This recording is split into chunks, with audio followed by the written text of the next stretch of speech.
heartbreaking human tragedy unfolds. Images of suffering, hope, and redemption. As India helps Turkey pick up the pieces. Hatay, this is one of the worst impacted areas. India Today reports from Ground Zero. Each image here more heartbreaking than the other. Nothing remains intact. The only channel in the quake zone. People are actually surviving in their vehicle. Thank you, Indian people, for helping. Thank you, Indian people. To try and bring Turkey back on its feet.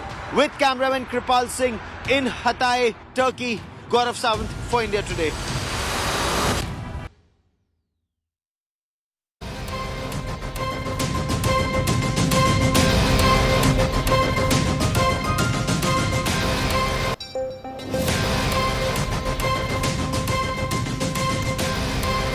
Good evening. You're joining us live here on 6 p.m. Prime on India Today. I'm Akshitanandgopal, and over the next 1 hour, we're putting our focus 100% on the aftermath of the earthquake in Turkey and Syria. India Today is the only channel on ground getting you detailed ground reports. Gaurav Sawant showing you the death and devastation all around him, even as the rescue efforts continue. It's a race against time to pull out all of those people buried under the rubble. We're also going to be talking about a very, very important aspect of whether India is prepared to deal with this kind of a disaster. Let's take a look at the headlines first.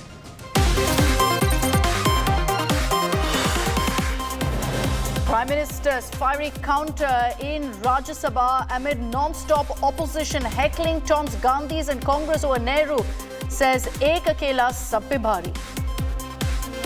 देश देख रहा है एक अकेला कितनों को भारी पड़ रहा है एक अकेला कितनों को भारी पड़ रहा है. Manish Sisodia hits back at BJP over Delhi Snoopgate charge, says if those misusing agencies are fearing him, then his stature is the same as the Prime Minister's.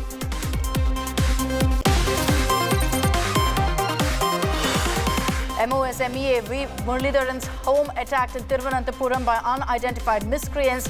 Windows shattered, vehicle damaged with stones, corpse register case.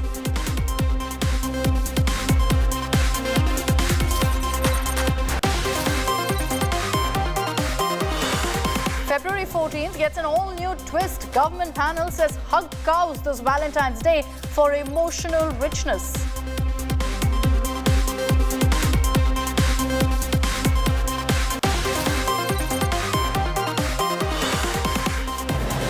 Days after US shot down Chinese spy weapon, America claims the spy balloons breached sovereignty of 5 continents.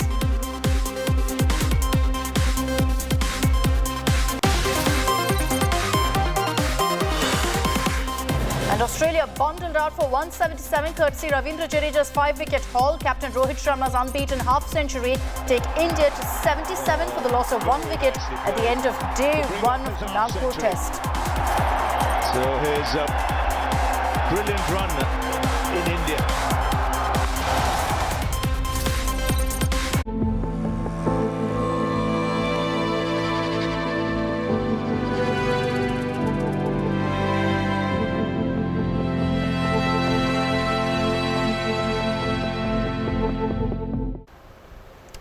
The scale of the tragedy as a result of the earthquakes in Turkey and Syria is still unfolding before us as we speak. The death toll now has climbed up to 17,000. And India Today's Gaurav Sawant is on ground, getting you a glimpse of how bad the situation really is right now. He's visited one of the worst affected regions in Turkey, the province of Hatay. Here's what he found.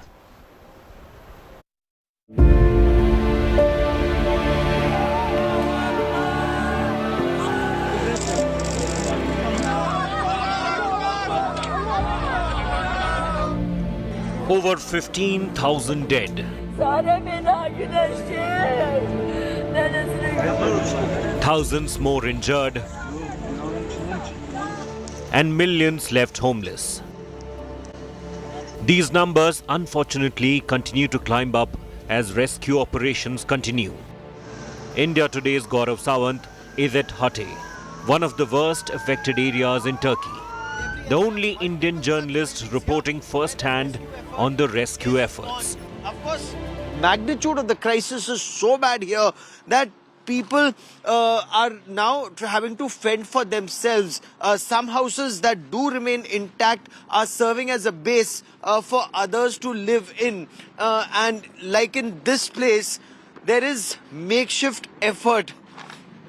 Bread that may have been donated by neighbors, a makeshift kitchen here that's been made, and in a way this is like a community kitchen for these people. Effort, relief in some instances from helicopter being delivered. Some material that people have been able to get, from their homes if they're able to retrieve some blankets. Otherwise, nothing remains intact. Without a roof over their heads and amid freezing temperatures, several families were seen living in their cars, their homes reduced to dust. There are some vehicles, people are actually surviving in their vehicle. There's no other place to stay, but a smile remains intact on this young boy's face who's been able to eat something. Let's try. So they actually live in this car for the past several days. There's no other place to stay. Residents are now hoping for help from the international community as they are left without food, water, and even warm clothes. They have lost all of their belongings. Each image here in Hatay more heartbreaking than the other, and we are at the epicenter of the quake. With me is Hussein, and Hussein, the destruction is terrible all around. Ocean terrible. My name is Hussein. It's Hatay Ocean terrible. I think 1,000 people has died. You can see all his half people. Really so bad Hatay. Hatay is so bad. I needed help. Please help. Thank you Indian people for helping. Thank you Indian people.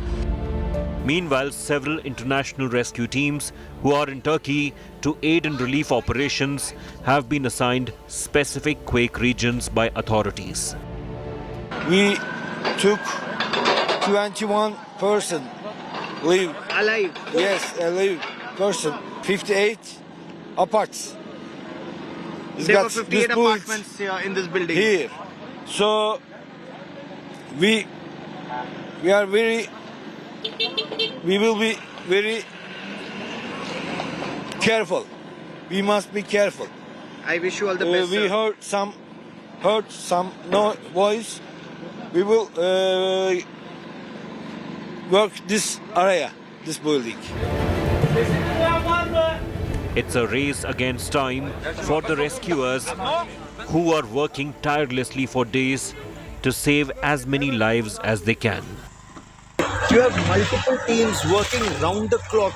Those big machines, what they've done is they've drilled a hole in the concrete slab. Oxygen, water, food, it's being put inside, it's being thrown inside in an attempt that somebody will be able to respond. A lot of relatives go up and shout out the names of their loved ones. The aim is to be able to save as many lives as possible. With cameraman Kripal Singh at Hatay, Turkey, Gaurav Sawant for India Today. Buildings have collapsed down like a pack of cards. People seen walking around aimlessly, hopelessly, hoping for some news about their loved ones, about their family members. Gaurav Sawant gets you more ground reports from Hatay. It's a desperate race against time at this location in Hatay as rescue workers grapple. The team that you see just behind me with ropes, they actually tied a rope onto a concrete slab and tried to go down because the information is that at least 50 to 100 people may still be trapped in the rubble here. Authorities refuse to confirm that number, but that's the number we are getting from the rescue workers. Some sounds, some voices can be heard in this debris. You see a lot of smoke because this building had caught fire as that earthquake shook this area, and this was a multi-storied building with a large number of apartments. By some accounts, it's a cluster of buildings together with over 50 apartments, and people were stuck inside. Just a short while back, that image that you see on the right, which is extremely heartbreaking, one body has been recovered. This father was part of the rescue operation because he wanted to help locate his son who was trapped inside. The son's mortal remains there next to their car. The father just waiting there. There are other relatives who are still inside, and that is why he refuses to go. The family standing right behind, waiting by that rubble in an effort to get some information of their loved ones. As you notice, more relatives are now going up. I'll request camera person Kripal Singh to come this side. See, these are relatives that are going up because they say that their loved ones will respond to their voices, and that is why every few minutes somebody goes up, shouts out a name of their loved one. They come, we'll try and get closer to the rubble, though it's extremely dangerous, but we will try and get closer to get you up to speed. Now this is where they shout out the name of their relatives and hope that someone will hear something and respond, and that is where rescue effort will start. It's a concrete block. As you can look around, these are several floors that just collapsed. This, as of now, is a race against time to save lives. With cameraman Kripal Singh in Hatay, Turkey, Gaurav Sawant for India Today. Each image here in Hatay more heartbreaking than the other, and we are at the epicenter of the quake. With me is Hussein, and Hussein, the destruction is terrible all around. Очень terrible. My name is Hussein. It's Hatay очень terrible. I think 1,000 people has died. You can see all his half people. Really it's so bad, Hatay. Hatay is so bad. I needed help. Please help. Thank you, Indian people, for helping. Thank you, Indian people. Thank you, Indian people, for helping. Really is Hatay so bad. So many people. We want bread, want water, we want jacket, kids, Omer. Please help in. Thank you, Indian people. No, Thank you. not at all. Thank Not you, at sir. all. You know, Thank you, this is sir. the least. As Hussein is pointing out, Hatay, one of the worst impacted areas, and here people require jackets. It's very cold. It's -1, -2 at night. So Minus is 4.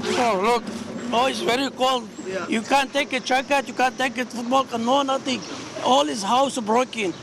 Now he's that's a sleeping fact. In the street. We are sleeping in the street. You see, no house, no house. nothing. It's very heartbreaking, as Hussein is pointing out, and we have so many people talking to us. So sorry to hear of your loss. She can Türkçe ama biraz acı, susuzuz, Anna, she say very hungry. öldük, çaresiziz, ev yok, yatacak yerimiz yok, çadır yok, bakan yok. No toilet, no shower. We are sleeping in the street. Mahvolduk. Today is 4 days we are sleeping in the street. 15 kişi enkaz altında, çıkaran yok. 50 people is died. Anna. 15 kişi aileden, bir aileden 15 15 people is died. mahvolduk. Nobody knows how. Ne yemek, ne içmek, ne yatacak yerimiz var, hiçbir şeyimiz yok. Böyle işte. 4 gün, 4 gün. Hiç gelmedi. Hiçbir şey görmedik, çadır yok. 4 days not Her had in günden beri Hatay. yeğenlerimiz 20 kişi var, 20 kişi toprağın altında kalmış. 20 people is died. On Mahvolduk, neighbors, mahvolduk, on brat, on I'm so sister. sorry to hear that. And that's the ground reality of Hatay, and you're hearing it from the people here. Yardım The gelmedi, pain hiç on her gelmedi. face is so visible. The pain on her face. No food, no water, nowhere to stay, and loved ones gone. This is the story of Hatay. I'm so sorry to hear that. Sağ ol, So Allah teşekkür will say ederim. everything. Allah will say everything. People here say that whatever help that's possible, whether it's jackets, sweaters, food, water, construction equipment, caps, anything, Bir şey yok, bir şey yok. jacket, anything, Mekan, anything that can come will be a big help. With cameraman Kripal Singh in Hatay, Yatak yok, Turkey, şey yok. Gaurav Sawant for India Today. images of death and destruction all around, like this property here in Hatay. This appears to be a house so well constructed with so much love, but now completely shattered by the earthquake. And just look around. This was a kitchen. The refrigerator still has food inside. The family car completely devastated by the earthquake. And this isn't the only destruction. The agony, the pain is so intense that they don't even want to come and look at this. They have absolutely no idea how they'll restore this. Whether it was the solar heating system or everything. You know, they're saying that it was a lifetime of love that's been completely shattered. These are ambulances that are still rushing to save lives, because every other day and every other hour from the rubble, there is some news that one precious life has been saved. And that's exactly what people are attempting to do. Race against time to save lives. With cameraman Kripal Singh at Hatay in Turkey, Gaurav Sahu for India Today. With me right now is Akshitanandgopal. Akshitanandgopal's brother is buried in this debris. What can you tell us? How long have you been searching for him? We have been searching for him like 72 hours. He was a healthcare professional. He was staying at this apartment right there.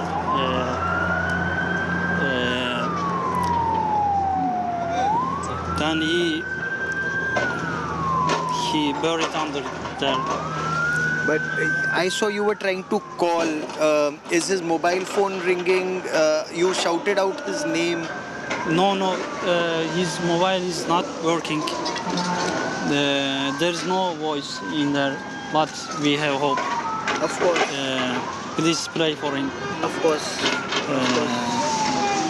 Tell me, several relatives are shouting out names of their loved ones. Is there any sound coming from inside? Anything from inside? There was voices coming down in the building. They rescued some of them, but as I know, right now there is no voice, and the rescue operation is getting faster. It's getting faster. Because, you know,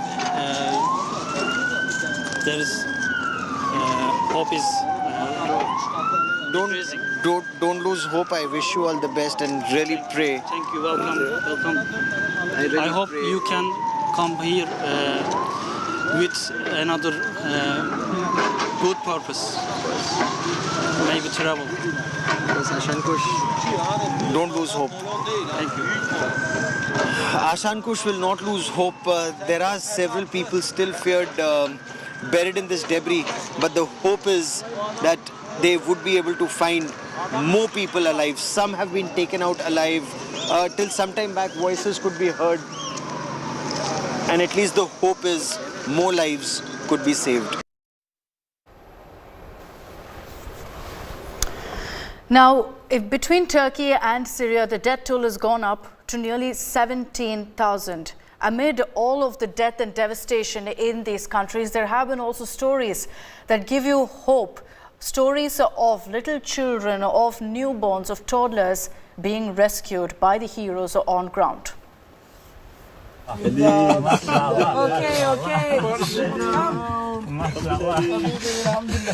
A 2-year-old child and her mother were rescued from under rubble in Hatay. It was more than 36 hours. White Helmet Rescue Team kept singing and talking to this little girl trapped under the debris of what was once her home as they kept cleaning the path to pull her out.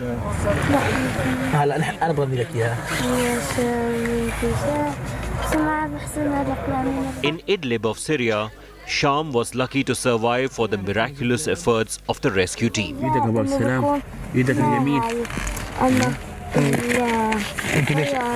But not everyone was this lucky. In Hatay, Abdul Alim Muani was lying trapped under the rubble beside his wife's lifeless body. Sıradan adamları boşalta çıkartmamız lazım. Evet, evet. Başka türlü olmuyor çünkü onun altında bir tane daha kız var. Hanımı var. Hanım var aynen. Ben onu görmemiştim. Hanım var. İşte ben size diyordum da orada 3 tane var ya. Abi adam işte. 3 days after the earthquake shook the ground and his house came tumbling down like a pack of cards, Muaini survived, but not his family.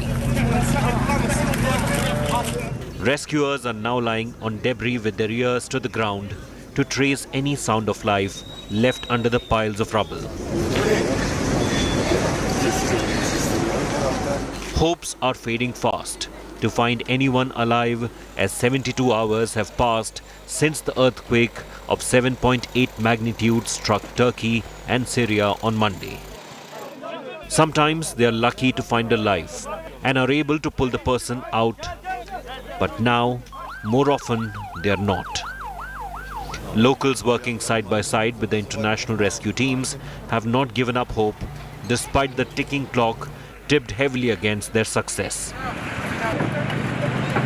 They are still searching and working hard to reach out to save any possibility of life in Turkey and Syria. Our next story is a truly remarkable one. The men we're talking about were the subject of 2 award-winning films. The documentary The White Helmet, named after them, won Best Documentary in the 89th Academy Awards. And Last Men in Aleppo won the Grand Jury Documentary Prize at the 2017 Sundance Film Festival. They were also the target of the Russian state-backed media RT and Sputnik and Chinese Xinhua, who called them terror organizations. We're talking about a group of volunteers operating in the Syrian conflict zone, remaining untouched by the accolades or their criticism. And amid this earthquake, they once again stand out as heroes.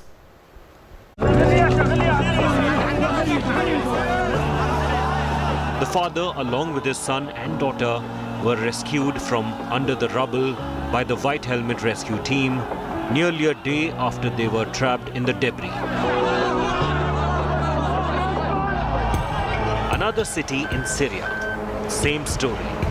Another family is pulled out of the debris by the White Helmet team, while the crowd cheered.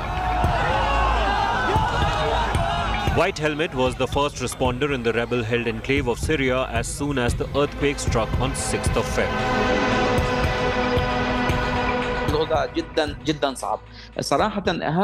The situation is really tough.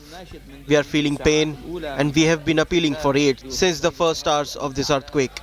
I swear, we don't intend to use those tools except to save whoever can be saved. To be honest, we reach a person who died some 15 minutes or half an hour ago. We really blame ourselves, saying if we have exerted more effort or if we had more equipment in our disposal, we would have pulled out this person alive from under the rubble.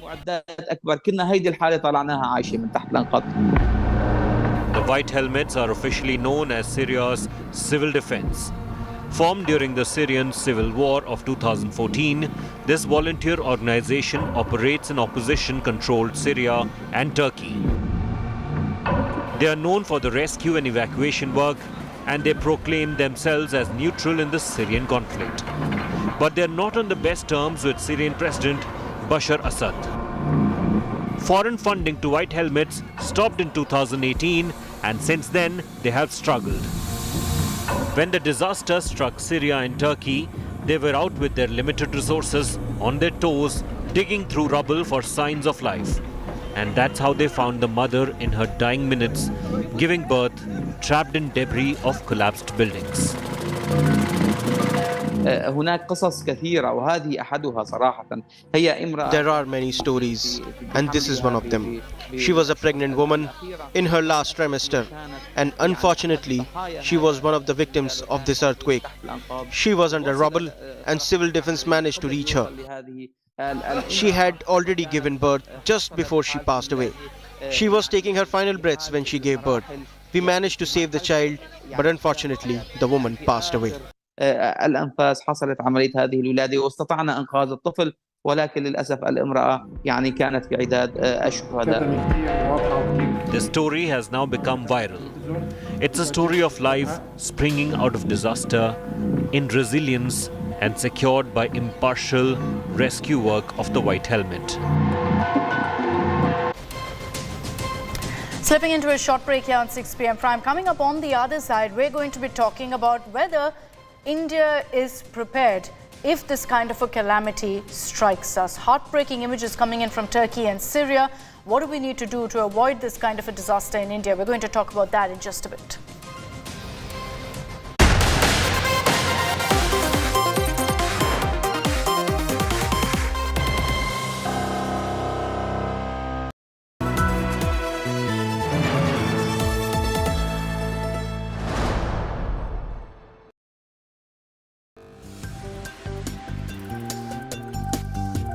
तो जैसे सबसे तेज आपकी tagline है, तो इसी तरह से सबसे तेज हमारी सरकार की लाइफलाइन है. Thank Mr. Puri. I thank you for giving me the chance to address you. Terrorism now a global issue. The First Lady position is so unusual. Never in my career did I ever see that love and affection in any other country than we saw in India in '79. Pakistan has been responsible chronically for association with sponsorship of terrorist groups.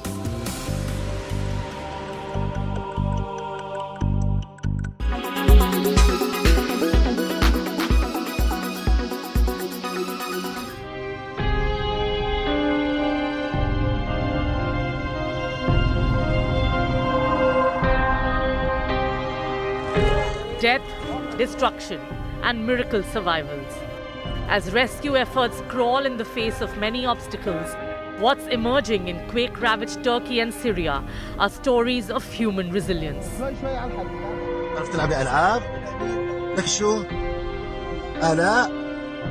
This 7-year-old girl shielded her young brother from the debris in a Syrian city for 17 hours. When rescue workers reached the two, she implored them to save them. عرفت تلعبي ألعاب؟ لك شو؟ آلاء يا آلاء طلع آلاء مع آلاء ولا كلمة آلاء أحسن منك. Finally, they made it out safely.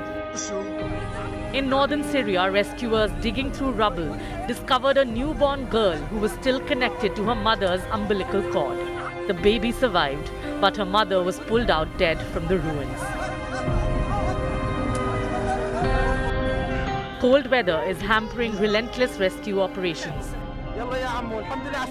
Relief workers are racing against time to pull out survivors from rubble before they succumb to the weather and aftershocks.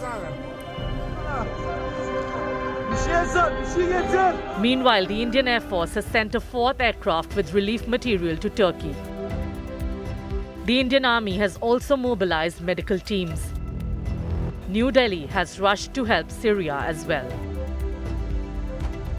Reiterate the solidarity of the Indian people and the government with the people of Syria. So we are also planning to send life-saving equipments and medical assistance and drugs at the earliest for the people of Syria who are affected by the tragic earthquake. The Indian External Affairs Minister said the country stands with humanity while assuring help for the quake hit. Dost helps each other. And then, as I said, I used this expression first 2 years ago when Turkey sent 2 carriers loaded with medical assistance to India during COVID time. Now exactly the same happens in Turkey. So we are Dost, we are friends, and we help to each other. And we appreciate our help, of course.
Make your media plan smarter with India Today Live TV on your connected devices. Amplify your brand with 100 million smart internet viewers. To advertise, mail us at sales@aajtak.com.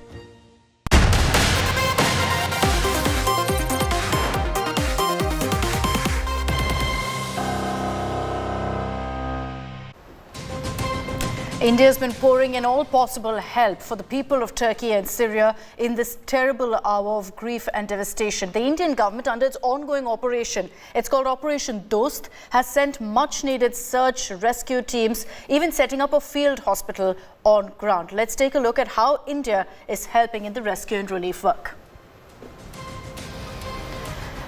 This is a picture released by the Indian Army, a picture of a Turkish citizen showering love on the Indian Army after receiving help in the quake-hit region.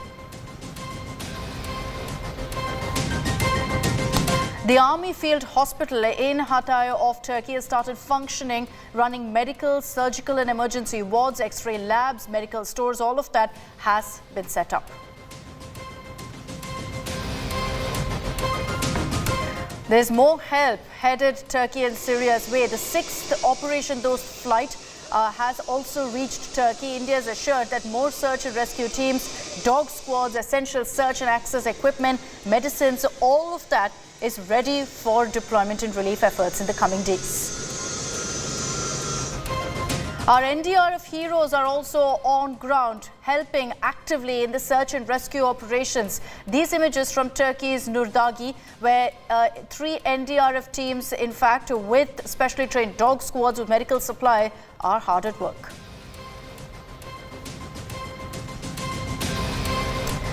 MOS MEA V. Muralidharan was at Hindon Air Base in Ghaziabad, from where the Indian Air Force's C-17 Globemaster aircraft with medical equipment, with ration and relief equipment, took off for Turkey.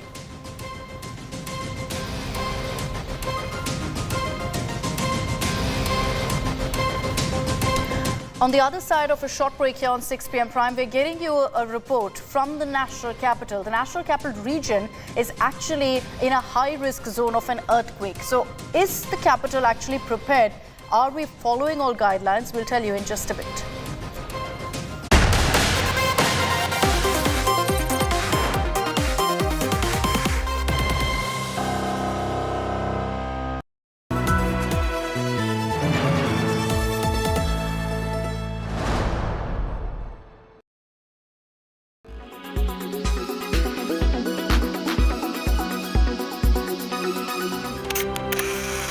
It's official, Siddharth Malhotra and Kiara Advani are now husband and wife. The couple tied the knot at Suryagarh Palace in Jaisalmer, Rajasthan, in the presence of close friends and family. Against the backdrop of a dreamy setup filled with love and only love, the couple embodied the phrase match made in heaven. And these first pictures from their fairy tale wedding are proof enough. For the Fairas, the bride and the groom looked mesmerizing in their respective ensembles. Kiara adorned the soft rose lehenga bejeweled with rhinestones and sequins, with minimal makeup to complete her bridal look. What caught our eyes, though, is the huge emerald choker and earring set, and with this, Kiara becomes the first bride to debut Manish Malhotra's newest venture, fine jewelry. Without a doubt, the actress made for a stunning bride alongside the love of her life, who complemented her really well in his intricate golden sherwani. Looking at the previous trends, all eyes were on the bride, whether she will also be opting for a Sabyasachi ensemble for her D-Day and follow the footsteps of other Bollywood brides like Anushka Sharma, Priyanka Chopra, Katrina Kaif, Deepika Padukone and Alia Bhatt. However, Kiara took a different route and opted for her good friend Manish Malhotra's design on her wedding day. Having previously designed for multiple Bollywood celebrities like Kareena Kapoor Khan and Alia Bhatt for her mehendi, the designer was on the forefront this time. Soon after the pictures went out, friends from the film fraternity took to social media to wish the newlyweds as they embark upon a new chapter in their life. Karan Johar, who's really close to them, penned down a long note. He wrote and we quote, "I met him a decade and a half ago, silent, strong and still so sensitive. I met her many years after, silent, strong and so sensitive in equal measure." He added, as they exchanged vows on a mandap of mohabbat, everyone around them felt the pulse, felt the energy. I sat proud, elated and bursting with only love for the two of them. I love you, Sid. I love you, Ki. May today be your forever. Manish Malhotra too extended his love and blessings to Mr. and Mrs. Malhotra. Sid's co-star Alia Bhatt and Kiara's co-star Ram Charan too congratulated the newlyweds.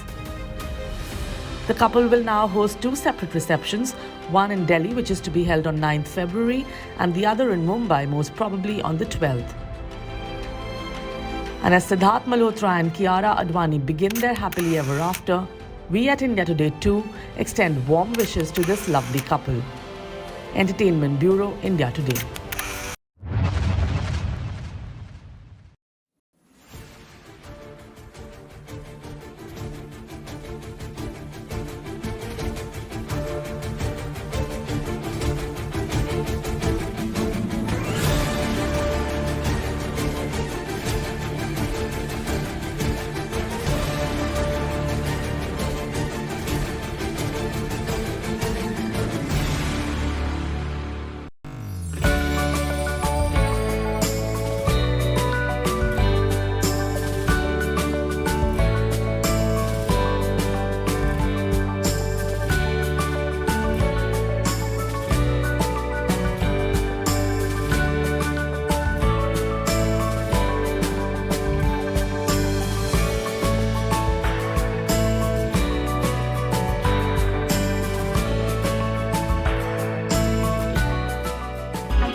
Welcome back. You're watching 6 p.m. Prime, and we've been getting you all the latest updates coming in from Turkey and Syria. Heartbreaking images of how these once thriving cities and towns have now been reduced to nothing but rubble. But let's focus on India now. Whether you know or not, there are several parts in the country that are actually earthquake prone, that have been identified as seismologists as places where there's a high. First tell you where. Capital Delhi, it falls under zone 4, which is considered to be a high risk of earthquake of seismic activity. Uttar Pradesh, particularly some parts of UP like North Uttar Pradesh, there's a high risk again. Now in Himachal Pradesh, there is a very high risk. That means it falls under zone 5, which is the most extreme, and which means the risk is very, very real right now. There are many other states and union territories that fall in this category. Parts of Jammu and Kashmir, for example, especially along the Himalayan mountains, there is a very, very real threat of a calamity striking. In Gujarat, particularly the Run of Kutch, there is a very high risk. It's part of the zone 5 of seismic activity. Uttarakhand, similarly, also, again, these are parts of Uttarakhand that either fall in the very high or in the high category of earthquake, of such a calamity happening. In Rajasthan too, at this point, the risk has been identified to be in zone 4, like Delhi, like Uttar Pradesh, which means there's a high risk. In parts of Bihar, again, there are some parts where in fact the risk is very high and others where the risk is high. So in all, the state is prone to earthquakes. West Bengal, another state that's been identified as seismologists as having a high risk of having earthquakes. In many parts of the northeast too, you will see that most states are either having a high or a very high risk. Assam, for example, is in zone 5. That's the highest level of seismic activity. Manipur too falls in that list. So does plus Nagaland. Now beyond that, in a state like Sikkim, for example, it's in zone 4, which means there's a high risk of seismic activity. Andaman and Nicobar too, there's a very high chance of earthquakes. So you can make out that we've covered a lot of states and union territories right now in the country. In the face of that, how prepared are we for such a calamity, for such a disaster? Remember what happened in Gujarat in 2001 when there was a heartbreaking earthquake that left thousands of people dead. We focus on one particular city in India, on the national capital, on Delhi, where, as I showed you, there's a high risk of earthquakes. What's being done to tackle that? Are we prepared for this kind of a disaster? We tell you in our next report.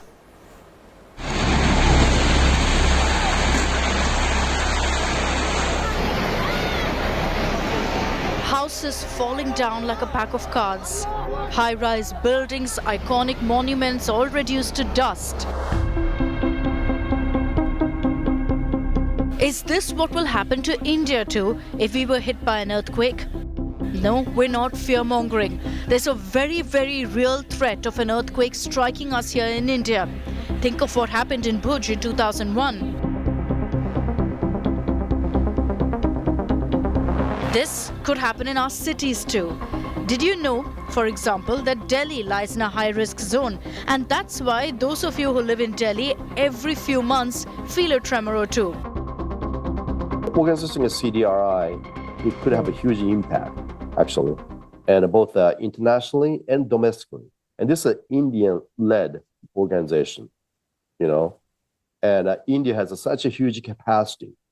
And I think that India can share a lot from that within to the over the world to really change that. And also India risk factor too. So let's talk about the elephant in the room. How prepared are we if an earthquake hits us tomorrow? As of 2019, the MCD in Delhi confirmed that researchers believe 90% of buildings in Delhi are at high risk. And this is largely due to two factors. First, the capital has a lot of old buildings which are prone to collapse. And second, even new buildings haven't been built to ensure they're quake-proof. 1 out of 10 buildings they see out there, those are fairly new construction, is actually collapsing because implementation was not quite right. While there are several guidelines to ensure buildings are quake-proof, let's face it, it's never followed, and neither do we, the residents, ask if it is. So if what happened to Turkey happened in the national capital region, can we actually bear the brunt? हमारा main objective होना चाहिए falling object से अपने आप को सुरक्षित करना, और अगर हम किसी बिल्डिंग के कोने में गए हैं तो अपने सिर को किसी चोट से बचाने के लिए इस तरह से सिर को ढक सकते हैं, ऐसे ढक सकते हैं, या अपने आप को किसी टेबल के नीचे सुरक्षित कर सकते हैं, नीचे बैठ करके सुरक्षित कर सकते हैं. Unscientifically built high-rises, old buildings with zero safety norms. If the national capital region is ever hit by an earthquake, we're in serious, serious trouble. NCR is the #1 place in the entire India which has highest number of high-rise buildings, but sadly there is no rule for safety and structural audit of these buildings. Such kind of buildings which are abandoned during the construction are a threat to the residents, and the government must take lessons from what happened in Turkey. With camera person Ankit, this is Abhishek Anand reporting for India Today. So after that report, I'm sure you have two questions in your mind. Let's address the first one. How do you know if your building is earthquake proof or not? Is it quake resistant? Let's tell you about some of the guidelines that need to be followed to ensure that the building that you live in or you work in is completely safe. For starters, in the roof, you'll see that there must be computer controlled weights on the roof to ensure, to reduce movement really. How do you really see that? You'll see on top of the building, there'll be the cement slab. That means that that weight that's necessary to ensure that your building is quake-proof is there. Besides that, steel frames which can actually sway during the Earth's movement and thereby ensure that the building doesn't collapse. That's another big aspect that is looked into during construction by contractors if they do choose to abide by the guidelines that are provided. Besides that, automatic window shutters to prevent falling glass. Very often maximum casualties are because people will be standing close to the edge, close to the windows. The glass then falls inside the building. There are guidelines to ensure it falls outside and doesn't shatter completely. Now, there's a system that's called a bird cage. It's an interlocking steel frame that ensures that the building doesn't just collapse, and it keeps the building essentially together. So besides that, that's a steel frame, by the way, that will be on the outside of the building. There will also be outer panels flexibly attached to the entire steel structure. The steel structure that we're talking about here essentially is a bird cage-like structure that protects the building. Fire-resistant building materials. We cannot stress on this enough. This is not just part of the fire safety norms, but also in the eventuality of an earthquake. It comes in hugely handy to ensure that there isn't another disaster that breaks out. Now at the bottom, the base of, in fact, the building, besides the top weighted bit, you will have rubber shock absorbers to absorb tremors so that the maximum impact when the magnitude is at least low is not felt. The building doesn't immediately start shaking. Foundations that are sunk into the bedrock, avoiding the clay, so it goes right deep in and ensures that the building, the foundation, is extremely solid. We've stressed on that time and again, but do constructors actually follow that is still a big question mark. Now beyond that, you know, in the case of an earthquake, do people have enough space around? That's something that also needs to be ensured, that people have enough place to assemble open areas so that even if the building collapses, it doesn't fall on them. So adequate space to ensure people can come out in large numbers. Roads to provide quick access as well so that they can get to safer locations post the earthquake, and connectivity doesn't become an issue. Now the second question. What do you do if an earthquake strikes? We spoke to experts. Here are our do's and don'ts list. As far as do's are concerned, the first thing you have to do is ensure you drop down onto your hands and knees. I beg your pardon. Go ahead and then cover also your head. Cover your head and neck with your hands as well. Ensure you get under a table. You can also get under your bed in your bedroom. Stay inside wherever you are. Don't try to step out no matter what. Let's take a look at also the don'ts. Don't run away from your location. Wherever you are, stay put. Don't panic. Don't try to get out. Now, very often we're told, find any bit of furniture. Don't stand behind a doorway is what experts say, because things come crumbling onto you. Don't stand near windows or the outer walls. Try to be inside the room. Don't go towards the edge, because if the building crashes, that's obviously a threat. Don't get into a cupboard either to shield yourself.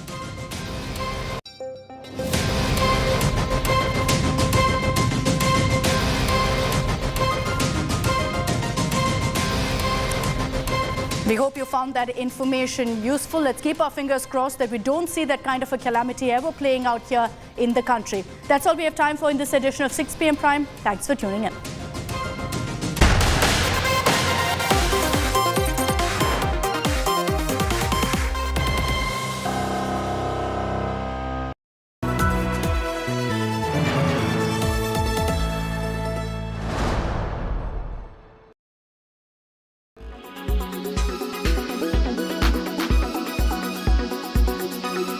Moitro, you, among others in the opposition, seem to focus on the alleged relationship between Prime Minister Modi and Gautam Adani. The Prime Minister today has ignored all of that, refused to even mention the word Adani, refused to, in a way, respond to what he calls our baseless allegations, politics of abuse. How do you respond?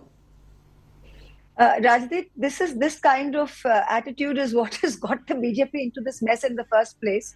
If you remember, I brought up, and these are not allegations, these are very valid questions with proof that I had started asking way back in 2019. I had started with asking the SEBI, the Finance Minister, the CBDT, the Central Vigilance Commission, and I had asked everybody on record in letters. I had asked parliamentary questions, and they continued to ignore it. And they continued to ignore it, and obviously the thing snowballed into where we are today, where you have technically a follow-on public offering of 20,000 crores, which is large by any standards, and that's pulled from the stock market. You have SBI, you have LIC, which huge exposure. Both of them have 36,000 crores and 27,000 crores of SBI debt. And something like this is, 100 billion of market cap wiped off in 6 days. This is a completely over-leveraged company. That's not even the main point. The point is that this is a company that has got shareholders as Mauritius funds as shareholders. These foreign portfolio investors, these FPIs, they have common common address, common company director, common company secretaries. And when you ask the SEBI who owns this, SEBI has no answer. They have 50,000 crores minimum of Adani stock. And Adani is buying airports, is buying ports, is buying things which require MHA clearance. Now, if we don't know who owns the stock, how can you give this company security clearance? So these are very valid questions that we have asked. And I never for 1 minute have said that the Prime Minister is involved. I have said yesterday in my speech that the Prime Minister is being fooled.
Traveling from different parts. Armed with facts, she takes the news by its horns. Do you think the future of these students are not hampered?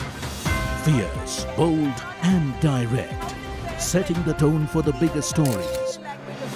From every corner and every angle. Expect nothing but the unfiltered truth. News first, niceties later. Watch me, Nabila Jamal, on India Today. Make your media plan smarter with India Today Live TV on your connected devices. Amplify your brand with 100 million smart internet viewers. To advertise, mail us at sales@aajtak.com. Make your media plan smarter with India Today Live TV on your connected devices. Amplify your brand with 100 million smart internet viewers. To advertise, mail us at sales@aajtak.com.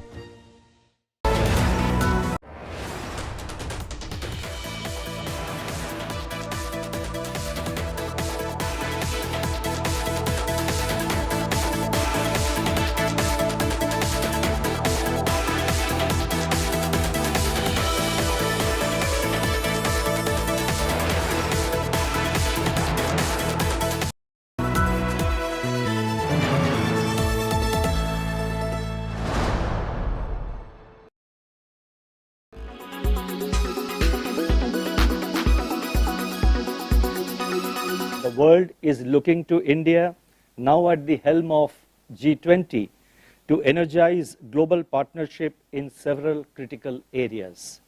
This reminds me of what Mahatma Gandhi had said. I do believe, and I quote, I do believe that India can make a lasting contribution to the peace and solid progress of the world, unquote. An optimistic beginning to the RBI governor's statement on the first monetary policy after the union budget, soon followed by concerns over the one economic indicator religiously tracked by policymakers at the Reserve Bank of India. Headline inflation has moderated with negative momentum in November and December. We need to see a decisive moderation in inflation. We have to remain unwavering in our commitment to bring